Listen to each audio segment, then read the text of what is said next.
So Chany Rosengarten says that presence, in terms of intimacy, is when we love, accept, cherish, be with ourselves, know ourselves, be curious and interested as if I'm a lover to myself, because I am. After we have this level of intimacy, we can go into connection, reveling in the company of family, friends, husband.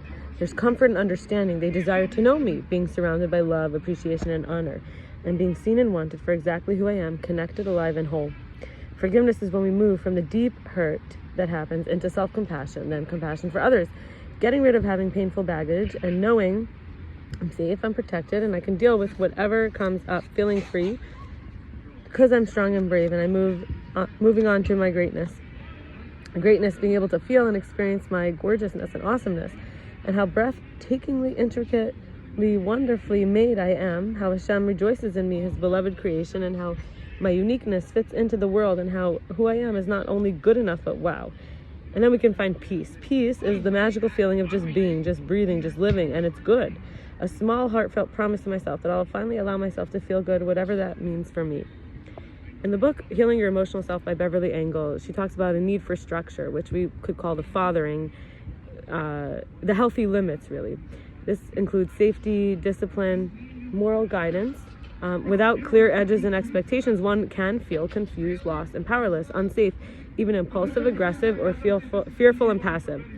If we look deeper in the mirror and we simply observe the emotions we're in the body that elicited the sensations without judgment or evaluation, we refrain from bad, good, pleasant, painful labels, and we notice the thoughts as feeling it, acknowledging the healthy and helpful or the unhealthy and harmful, but we don't judge it, and we notice opinions about the feeling and in the face of feeling it, and then we let those opinions go. And when we find ourselves judging, we don't judge the judging, but stop and move on. Then, of course, we set healthy and effective limits, which requires intimate knowledge, including from observation, in order to determine when to give direction, when to give room to learn our own lesson, basically no, or giving a little slack. And we'll need to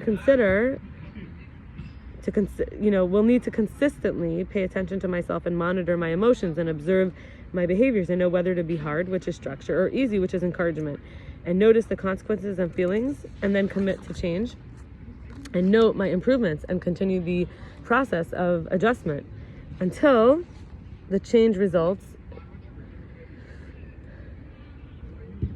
to reasonable and healthy. Self-discipline is self-caring. That's from M Scott Peck. Limit setting does equal love, even though you might think, oh, you're making my life limited, but actually we're saying here limiting can be love. To limit is to also love. Shedding, because it could cause confusion otherwise and lack of safety. Shedding idealized self-image and embracing who I really am. In childhood, we learn to be liked and accepted by our parents.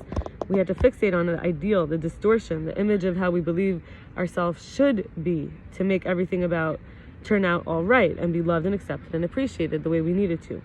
This includes personal standards for actions, thoughts, feelings, behaviors, appearances, and accomplishment. It doesn't give inner peace, and it doesn't work because there's a strain to constantly compare it to the ideal. It produces anxiety, it's exhausting, and since it's impossible to reach an ideal, we are bound to fail and will always feel like we're self-lacking or deficient or not good enough, which sets up for more shame or guilt. Even though the ideal may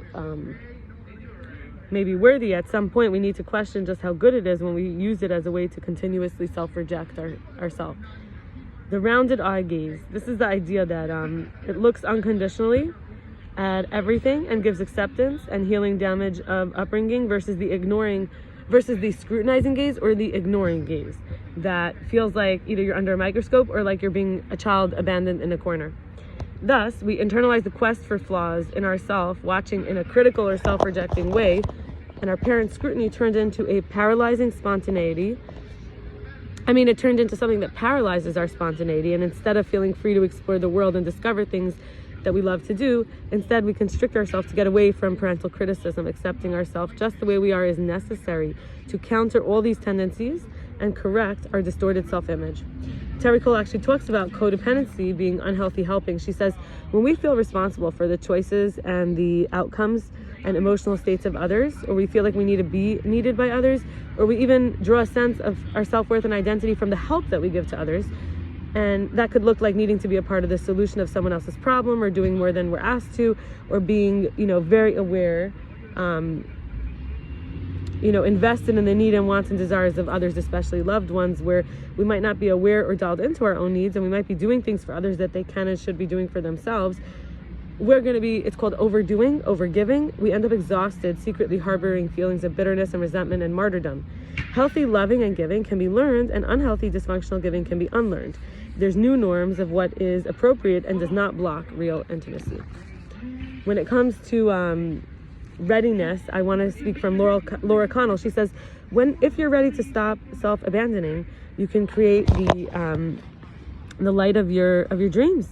And you can set healthy boundaries. You can change the way others perceive or treat you, which can eliminate and transform unhealthy relationships.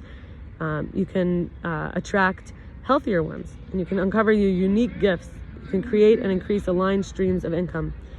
And Shawn, sheshn, Hashmatpour talks about confidence. He says, first, you have to identify the root cause of your fear and anxiety. So let's say the theme today has been, we've been talking about self-rejection and presence and intimacy, acceptance and presence and intimacy. So what's the root cause of the fear that we can't be present? Perhaps it might be that we feel like we're inadequate. We're not, or maybe I feel I'm not beautiful enough. So I understand my belief, and then 3, I allow and accept and embrace that I think I might not be beautiful enough. I can reprogram a new belief, which is that I look exactly the way I'm supposed to. Beauty's in the eye of the beholder. I can implement this by treating myself as if I am beautiful. I can overcome the challenges and behave as my highest self, unconditionally loving and kindness, which always wins. And it's not what's said, but where it comes from. Finally, I can surrender to being myself, that this is the unique version of me. I'm not comparable. And I can radiate my own beauty by being my real self. There's not one perfect way for everyone.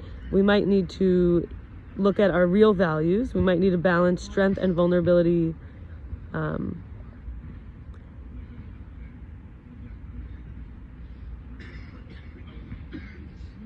We may need to define what we consider success, because if we're looking for this authenticity, like we're looking for presence and intimacy, presence and acceptance, and presence, authenticity, and acceptance and intimacy, we might say, well, we feel like, we make space for self-acceptance and through rewriting the past when we feel the feelings with our guard down. And then, there's just, we recognize there's actually a sense of, when we accept ourselves, we just see like that we're improving in potential. We don't see like it's actually flaws.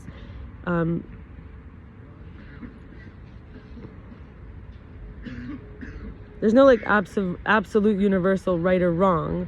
So when we release these expectations, set our intentions, and trust ourselves, we can actually be more authentic. And I went to an SLAA meeting, and we learned about love addiction as the cornerstone, which it came from another program, that the whole world was created for me, and it's a Jewish concept that the whole world is created for me. And then we all have this other side, which says that everything, and I'm just dust and ashes. That wasn't from the Sex and Love Addicts group, but I was thinking about this, and I had written those notes. So they call themselves sexorexic, which means they're not just recovered just because they stopped engaging in external engagements and behaviors. So in other words, someone could be anorexic from sex. And then there's also this idea of reality versus snapshots. Reality is like the ongoing reality, the real reality, and then there's snapshots, which are like images, sort of like how the person really looks, which is beautiful, versus the pictures that we might take of someone, which some might not look beautiful, or look in the mirror, it's like a snapshot. So presence versus shame. In other words, the presence versus the shame that could come from comparing and judging and not accepting in a snapshot. For me, a big part of this is actually singing and dancing to myself, letting myself feel comfortable in my own skin. And when we have choice, we could actually connect with that God is and can make everything more mattering and impressive than I'll ever make it. And definitely, obviously, than any other person will make it. So that's that love.